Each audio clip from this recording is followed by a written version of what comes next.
One area that's real easy maintenance but also very important is the serpentine belt.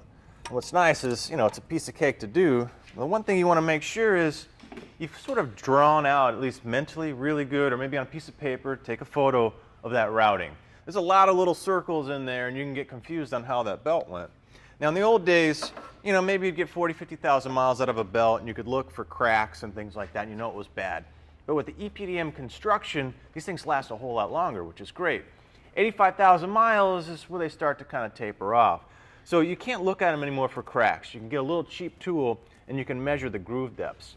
To get the friction to drive all these components, it's not two flat surfaces. It's those grooves create a lot of friction area to get everything to drive properly.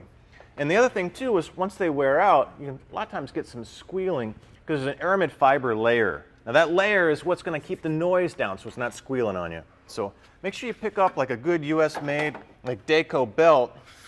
And even the designs in here that you don't even notice is the shapes of these profiles really help to go in there and grip and get the thing driving but not get the squealing. So a lot of these newer belts are actually improving some of the squealing noises from earlier serpentine belt designs that weren't so good.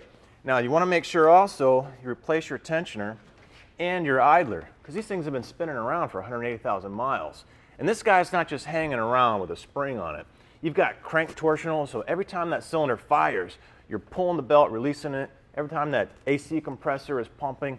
So you got a lot of action going on with that tensioner. So a couple of bolts, a little routing, easy maintenance.